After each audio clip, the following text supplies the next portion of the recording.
إذا مشاهدينا في كل مكان، أهلا بكم من جديد إلى فترة الظهيرة الإخبارية وإلى موضوع عن نقاشنا الأول ضمن هذه الفترة الإخبارية نخصصه مثلما ذكرنا سابقا للحديث عن عودة القروض البنكية مع بداية تصنيع السيارات في الجزائر، عروض تنافسية لجذب الزبائن. مشاهدينا للحديث حول هذا الموضوع وعن تفاصيله يحضر معنا هنا في البلاطو السيد سفيان مزاري مدير الصيرفة الإسلامية بالقرض الشعبي الجزائري. أهلا بك معنا السيد مزاري. أهلا وسهلا، شكرا على الاستضافة. شكرا لك على تلبية الدعوة. إذا ننطلق في الحديث عن موضوع نقاشنا بعد فترة طويلة، والجميع ينتظرون بداية تصنيع السيارات في الجزائر. العملية انطلقت منذ أيام، الجميع كذلك ينتظر العروض المقدمة من طرف البنوك في هذا السياق. دعنا ممكن نتكلم عن العملية وأين وصلت لديكم. نعم بالفعل، يعني لاحظنا احنا في السوق الجزائرية أنه فيه يعني مدة وين ما كانش المنتوج تاع السيارات هذه السياحية متوفر على السوق، وخاصة أنه يعني فيه طلب كبير على هذا النوع من السيارات. وحاليا احنا مع عودة يعني تصنيع السيارات أو تركيب تاع السيارات محليا. شفنا هذا الأسبوع هذا مع إطلاق أول يعني السيارة التي تم إنتاجها في مصنع وهران. يعني نعلن للزبائن اللي يرغبوا أنه يقتنيوا هذه السيارات بالتقرب يعني من الشبابيك تاعنا، لأنه عندنا يعني منتوجات تمويلية اللي حطوها تحت تصرف الزبائن اللي راغبين باقتناء هذه السيارات، خاصة يعني بصيغة المرابحة، لأنه نقترح على الزبائن تاعنا. ممكن هذا هو الجديد يعني في القرض الشعبي الجزائري، لأنه تعرفوا أنه عندنا سنتين أو ثلاثة وين طلقنا نافذة إسلامية، وفي هذه النافذة الإسلامية يعني طلقنا بعض المنتجات التمويلية لصالح يعني الأفراد، ومن بين هذه المنتجات عندنا تمويل اقتناء السيارة عن طريق صيغة المرابحة. وباش نذكر يعني صيغة المرابحة هي صيغة مطابقة لمبادئ الشريعة الإسلامية، وهذا المنتوج اللي احنا نقترحوه يعني في على الزبائن تاعنا هو منتوج اللي تحصل على شهادة مطابقة شرعية تم إصدارها من طرف المجلس الإسلامي الأعلى، يعني أعلى هيئة في الجمهورية للفتوى. وهذا المنتوج هذا يعني باختصار شديد هو يتمثل في أنه الزبون لما يحب يشري سيارة، على سبيل المثال السيارة اللي مركبة حاليا في مصنع تاع وهران، ما عليه إلا أن يتوجه إلى الوكلاء تاع العلامة هذه اللي مركبة في الجزائر، يجيب اون فاكتور بروفورما، يعني فاتورة بروفورما اللي يتقدم لشبابيك تاعنا اللي منتشرة عبر ربوع الوطن. نذكر أنه القرض الشعبي الجزائري عنده 161 وكالة بنكية، من بيناتها 97 اللي متوفر فيهم المنتوجات يعني الإسلامية، ومع عبر شبابيك يعني إسلامية مخصصة. ومع عليه أنه يتوجه إلى الوكالات للاستفسار، يعني عنده ملف خفيف ماشي حاجة يعني اللي لازم يجيبها. وبعدين البنك، وهنا يعني جوهر الموضوع، أنه البنك هنايا ماهوش حيقرض للزبون، ما يعطيلوش قرض بنسبة فائدة، وإنما يقترح له أنه يشتري هذه السيارة هذه لصالح الزبون بطبيعة الحال، هو اللي يخيرها، هو يخير يعني السيارة اللي تعجبه، اللون اللي يعجبه وش فيها. وبعدين البنك يشري هذه السيارة هذه، يتم اقتناء هذه السيارة من عند الوكيل، وبعد ذلك يتم بيعها للزبون مع يعني أخذ هامش ربح بطبيعة الحال. ومدة سداد أو تسديد الأقساط يكون على يتراوح ما بين 12 حتى 60 شهر، يعني مدة التمويل هي في حقيقة الحال يعني 5 سنوات. ونذكر أنه كذلك يعني احنا واش نقترحوا يعني في السوق، ونظن أنه يعني المنتوج تاعنا يعني جد تنافسي في السوق، لأنه نمولوا على مدة 60 شهر، ونجموا نمولوا حتى نسبة 90% من ثمن السيارة. يعني على سبيل المثال إذا كانت سيارة تسوى 200 مليون، يعني 2 مليون دينار جزائري، احنا بامكاننا انه نمولوا 180 مليون من هذه السياره هذه، يعني 90% من ثمن السياره بطبيعه الحال بعد يعني دراسه الملف والاخذ بعين الاعتبار الاجره تاع الزبون ولا العائد تاعو. ممكن حول هذه النقطه بالتحديد تكلمنا منذ لحظات بانه اي شخص بامكانه التقدم لاقتناء هذه السيارات. هل هناك ممكن معايير محدده وجب ان يتضمنها الملف المقدم؟ طيب طبيعه الحال نذكر انه هذا النوع من التمويل هو تمويل استهلاكي على غرار يعني التمويلات الاستهلاكيه الاخرى، هو مؤطر بمقرر وزاري مشترك ليرجع الى 2015 نظن، ليحصر التمويلات الاستهلاكيه على كل ما هو مركب او مصنع محليا. وبطبيعه الحال يعني السيارات المركبه هذه يعني السيارات بصفه عامه تخضع لهذا الاطار هذايا. ويعني اول شرط في السياره هذه لازم تكون مركبه في الجزائر، هذا شرط ولازم تكون كذلك يعني سياره، لانه الافراد لما يقتنوها تكون سياره سياحيه ماشي سياره نفعيه ولا. وبعدين لازم يكون عنده راتب او عائد شهري، ولا احنا نطلبوا من الزبائن تاعنا انه يكون عنده على الاقل 30,000 دينار جزائري في الشهر، ويكون عنده يعني راتب تاعو يكون مستقر، يعني يكون عنده راتب تاعو مستقر، ويكون السن تاعو ما يتعداش 70 سنه. ومن جهه اخرى انه يكون يعني قابل انه ياخذ في هذا النوع من التمويل هذه بصيغه المرابحه، وزياده على 90% اللي تاع التمويل و60 شهر لمده التمويل. نذكر انه كذلك بامكان الفرد اللي يريد يقتني هذه السياره هذه، وان كان يعني الرتبه تاعو ما تكفوش، الراتب تاعو ما يكفيش، ينجم ياخذ زوجه تاعو ولا اخوه ولا باباه ولا وليده ولا يضيف الراتب تاعو، وناخذوا بعين الاعتبار احنا الراتب الاجمالي يعني في دراسه الملف. وبعدين لما نعطوا له يعني مبدئيا قال واسمه قبلنا نمولوك، ناخذوا نتقربوا من عند الوكيل نشروا السياره ونعاودوا نبيعوها له يعني على اقساط للمده اللي قلتها.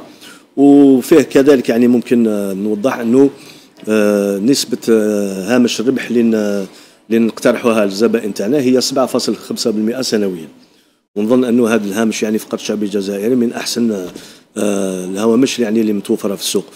ومن جهه اخرى نذكر انه كذلك يعني حاليا فيه مصنع واحد، فيه سياره ممكن وحده، بعدين هذا المصنع هذا راح ينتج عده انواع من السيارات يعني، وبعدين راح يكون مصانع اخرى اللي تنتج. احنا المهم انه السياره هذه منتجه محليا، وبعدين التمويل هذاك سهل، وإحنا محاضرين أو كنا جاهزين يعني منذ أكثر من سنة، مزيد من سنة، وشبابيك واجدة، والزملاء يعني في الوكالات تم تكوينهم وتدريبهم على النوع من التمويلات، ورانا يعني نستناو برك الملفات تاعهم ومرحبا بهم. نعم، تكلمت حول المدة اللازمة لدفع أشطار السيارة. كم قيمة ممكن الشطر الأول، وكم من دفعة يتم دفعها خلال هذه المدة؟ شوفي ممكن نعطي مثال باش بالك نكون باش نبسطوا شويه الامور. نفترضوا انه السياره تسوى 200 مليون، يحو في 200 مليون سنتيم، يعني 2 مليون دينار جزائري. احنا نطلبوا من انه الزبون يكون على الاقل عنده راتب ولا عائد ولا تاع 30,000 دينار جزائري فما فوق، وناخذوا ال 200 مليون هذيك، هو عنده يساهم ب 10%، يعني حتى 18 يعطي 20 مليون، ويقعدوا 180 مليون اللي احنا ناخذوها على عاتقنا يعني في التمويل تاعنا عن طريق المرابحه، وراح يكون مده التسديد على 60 شهر، وكل شهر راح يخلص حوالي 40,000 دينار جزائري. دونك واحد اللي باش يتم هذا التمويل تاعو هذا باش على 90% واسمه على 60 شهر، لازم يكون عنده راتب حوالي تاع 120,000 دينار جزائري باش يكون تم العمليه. واذا كان سعر السياره بزايد ولا الراتب تاع السيد بزايد، يعني هذا لي بارامتر هذو ما يتبدلوا على حساب الشهريه تاعو، على حساب السومه تاع السياره. نعم. بالنسبه لوقت اقتناء السياره، متى يتم تسليم الشخص المعني السياره؟ احنا التسليم تاع السياره راجع يعني الوكيل ولا البائع تاع السياره الاصلي، لانه احنا دراسه الملف تم في ممكن 48 ساعه او 72 ساعه، يعني في ظرف جد وجيز، بشرط انه يكون يعني الملف جاهز وفيه كل الراتب تاعو، شهاده عمل، يعني ملف خفيف ماشي حاجه. وبعدين احنا لما نعطوا الموافقه المبدئيه نمشوا نشوفوا الوكيل، نخلصوا الوكيل هذاك نعطوا له الشطر الاول باش يجيب لنا السياره هذيك، وبعدين يعني الاجال ترجع للوكيل. اذا كان يعني السياره متوفره في عند الوكيل في ظرف يومين ل 3 ايام يتم تسليم السياره. واذا كانت السياره غير متوفره ولازم تتركب ولا تتصنع يعني في الاخر، يستنى حوالي 15 شهر، ممكن حتى 45 يوم. اظن انه عندهم يعني اجال قانونيه تاع 45 يوم. نعم، اليوم أكيد سيكون هناك منافسة بين البنوك الجزائرية لجذب أكبر عدد من الزبائن. هذا الأمر يستدعي ضرورة وجود استراتيجية، عروض تجذب الزبائن. ما هي الاستراتيجية المتواجدة لديكم؟ وحتى اليوم المشاهد الذي يتابعنا حاليا عبر قناة الشروق، كيف بإمكاننا إقناعه أنه العروض المقدمة لديكم أفضل من باقي البنوك؟ احنا نشوف سيدتي الفاضلة، وحتى ممكن في ذات السياق كيف بإمكانه هو شخصيا معرفة ما إذا كان أو معرفة أفضل العروض بين العروض المقدمة؟ في أول الأمر نذكر احنا الاسم تاع المصرف تاعنا واسمه القرض الشعبي الجزائري. نعم. يعني نستمعوا واسمه احتياجات الزبائن والمنتوجات اللي نحطوها يعني جد ابوردابل، حتى هوامش الربح ولا ما يشبه ذلك. يعني على سبيل المثال في المنتوجات يعني الادخاريه، يعني في حسابات الجاريه ولا حساب لأجل ولا حسابات الادخاريه، كلها مجانا. يعني نعطوا يفتح الحساب تاعو، نعطوا له البطاقه للدفع ولا واسمه باش يجبد بها الدراهم، ولا هذا كله مجاني.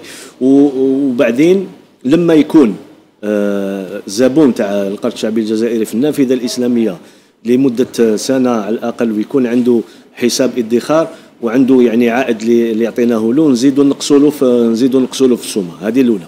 ثاني شيء هو الزبون ما عليه انه الى انه يقارن يعني وشنو هما العروض اللي راهي في السوق. هي فيها بعض العروض باش نريحوا يعني في الصيغه الاسلاميه، فيها بعض العروض، فيه 12 البنك يعني اللي عنده صيغ اسلاميه تمويليه، وفيه ممكن 5 ولا 6 اللي عندهم صيغه تمويليه يعني لاقتناء سياره عن طريق المرابحه. ونظن انه يعني حتى في لي بورتاي، يعني في لي سيت انترنت تاع هذا كل بنك، راهو كل عند كاين بنك الجزائر يرغم كل بنك انه يفصح عن يعني هوامش الربح، وحتى يعني كل يعني ما يترتب على التمويلات اللي يقتنيها. ما عليه الا انه يدخل يلج يعني في هذه البوابات هذه ويشوف الاخر. وانا نقول له غير ما كان تشوف روح للسي بي باسكو هما سي لي ميور كونديسيون. نعم، اذا نتكلم دائما حول افضل العروض. خليني ممكن عرض قد يشاهدنا المتابع حاليا، عرض قد او تراهنون انتم عليه اليوم. ايوه، احنا السيارات كي بدينا الحديث قلنا نعم. باللي عنده مده، والجزائري يعني البسيط هذاك لو يحوس على اقتناء سياره اللي ما كانش في السوق وما يشبه ذلك، وحتى التمويلات ما كانتش حاضره. يعني كان فيها البنوك يعني حبست التمويلات لانه ما كانش عروض يعني على السيارات. حاليا الحمد لله تم افراج هذا الاشكال هذايا، والسيارات حاضره، وراح يتزايد يعني عدد السيارات اللي متوفره في السوق منا على عام ولا عامين. راح بالك ممكن انه الطلب على هذا النوع من المنتوجات هذا راح يتغطى بشكل شامل. ومن جهه اخرى نذكر انه عندنا تمويل سيارات، ولكن عندنا تمويل عقار، عندنا تمويلات اخرى يعني اللي نوجهها للزبائن، عندنا يعني باقه من التمويلات وباقه من المنتوجات حتى خدمات الماليه والمصرفيه اللي نقدموها للزبائن. نذكر كذلك يعني انه احنا في منتوج على سبيل المثال مرابحه للسياره، فيه بزاف ناس اللي ممكن انه يعزفوا على يعني التامين الكلاسيكي وما يشبه ذلك. احنا عندنا اتفاقيه شراكه مع شركه وشركتان يعني تكافل، وهو يعني التامين الاسلامي يعني الموافق لمبادئ الشريعة الإسلامية، اللي ممكن أنه الزبون يأخذ تأمين شامل أسيورونس تو ريسك بصيغة إسلامية اللي هي التكافل، وحتى ممكن له أنه يأخذ حتى عدة يعني منتوجات تأمينية تكافلية اللي تطابق مع الشريعة الإسلامية. ومن جهة أخرى ما نذكر أنه الزبون لما يجي راهو عنده يفتح حساب، راهو عنده ينجم ممكن أنه يتحصل على تمويلات يا في العقار يا في السيارات أو حتى في التجهيزات الكهرومنزلية والأثاث وما يشبه ذلك، وعندنا عروض في هذا المجال هذايا. وكذلك يتحصل على صك على بطاقة تمويل، وممكن له أن يلج يعني في التطبيقات الإلكترونية اللي تمكنه من يشوف يعني رصيد الحساب تاعو، أو حتى ينجز بعض العمليات على سبيل المثال يعني تحويل الأموال إلى حسابات أخرى أو الدفع عن بعد وما يشبه ذلك. يعني فيه باقة متكاملة اللي ممكن أنه تغطي ماشي كل ولكن جل يعني احتياجات الزبون الجزائري في هذا السياق هذا. نعم، خلينا ممكن نعود إلى نقطة أخرى، وهي طريقة تعاملكم اليوم مع الشركات المصنعة أو العلامات المصنعة للسيارات في الجزائر. هل لديكم حصة ثابتة مع هذه الشركات؟ ممكن هو سؤال يطرحه أي شخص يريد اقتناء سيارة لتفادي أي مشكل أو خلل قد يحدث مستقبلا.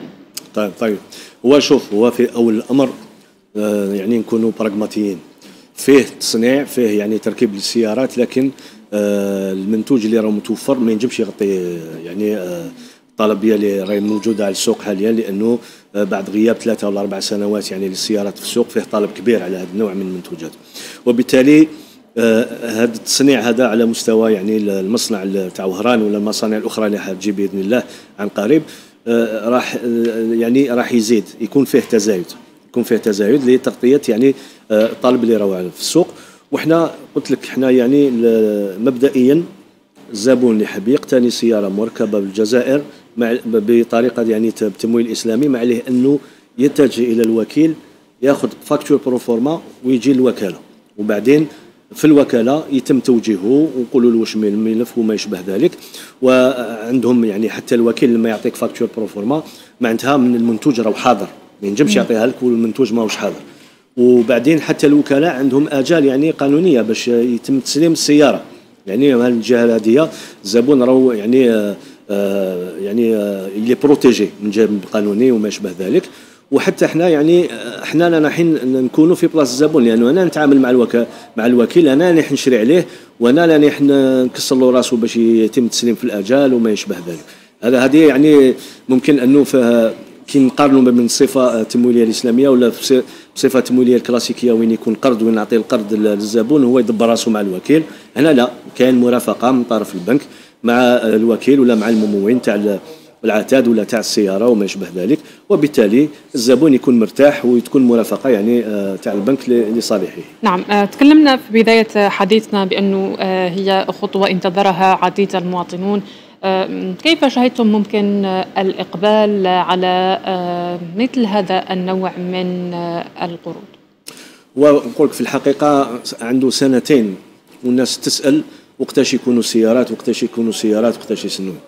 ولما تم الإفراج عن يعني استيراد السيارات الناس ظنت أنه كان بإمكانهم يتحصلوا على تمويلات، وإحنا وضحنا باللي التمويلات اللي ممكن أنه البنوك يعني تعطيها سواء كلاسيكية أو حتى إسلامية تخضع لهذا يعني المقرر الوزاري المشترك اللي هو مخصصة لكل ما هو مركب أو مصنع محليا.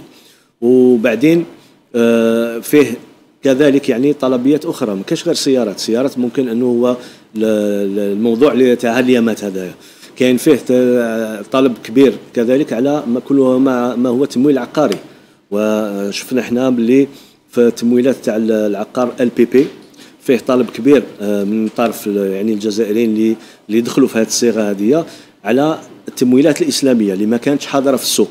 وبعدين احنا في القرض الشعبي الجزائري بالتعاون مع المجلس الاسلامي الاعلى ومع الشيوخ تاعنا اللي هما اعضاء اللجنه او الهيئه الشرعيه الداخليه تاع القرض الشعبي الجزائري تمكنا من الوصول الى حل يعني ممكن انه نمولوا الزبون اللي حب يشري LPP ولا LPL، يعني الصيغ العموميه هذيك اللي نعرفوها بطريقه اسلاميه عن طريق الاجاره المنتهيه بالتمليك على حصه شائعه. هذه يعني الصيغه الشرعيه اللي صبناها.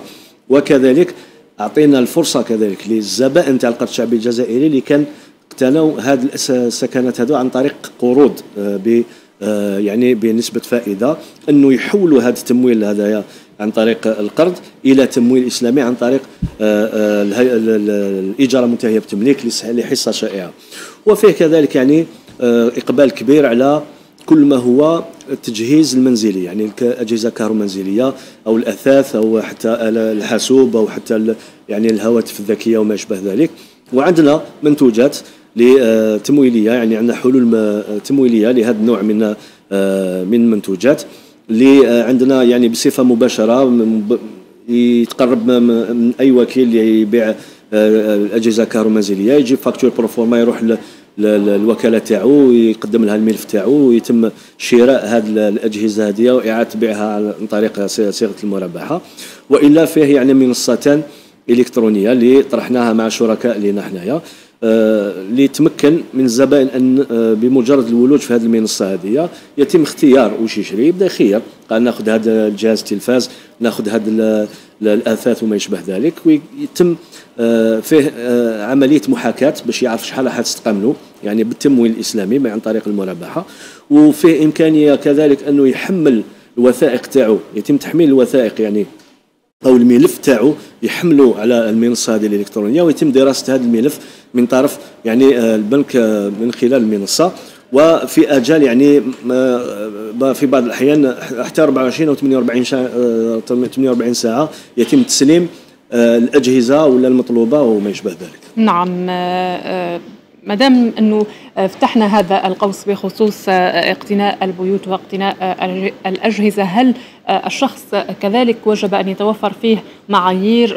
يعني الامر يخضع لما تخضع له ملف السيارات، ملف اقتناء السياره؟ بطبيعه الحال يعني احنا لما المواطن البسيط يحب ياخذ تمويلات ولا اول شيء هو لازم يكون يعني ما نحملوش ما لا يطيق، لازم يكون عنده راتب ولا عائد اللي يسمح له بانه يتم تسديد الاقساط يعني مستقبلا. ما نخليوهش يعني ما نحطوش في موضع حرج وين ما ينجمش يسدد ومن بعد يولي يجروا موراه وما يشبه ذلك. وبالتالي اول شرط انه يكون عنده عائد او راتب يعني مستقر يعني في الوقت، وهذا الحاجه الاولى. الحاجه الثانيه انه ما يكونش عنده قروض واحده اخرى، ولا كانت عنده قروض الاقساط هذيك ما لازمش تتجاوز 30% من المدخول تاعو باش ما نحملوش ما لا يطيق من مرة أخرى، لأنه فيه يعني بعض البلدان اللي سمحت بأنه الناس تأخذ حتى 50-60% من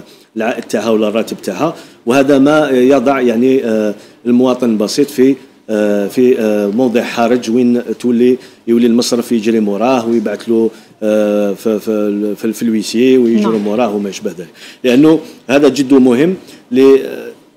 الأهم في الزبون اللي يحب يقتني أي تمويل عبر أي بنك أو حتى في القرض الشعبي الجزائري لازم يكون عنده عائد أو راتب مستقر، ومن بعد ملف خفيف يعني فيش دو باي، اتيستاسيون طرافاي، اكسل نيسونس، ريزيدونس، حاجة خفيفة، وتم يقوم بعملية محاكاة يعني في الوكالة، يقولوا له وشحال راح ينجم يخلص، كيفاش يخلص، والآجال وما يشبه ذلك. إذن سيد سفيان مزاري مدير الصيرفة الإسلامية بالقرض الشعبي الجزائري، شكرا لك على تواجدك معنا اليوم وعلى كل هذه التوضيحات. العفو، شكرا لكم على حسن الاستضافة. بارك الله فيكم.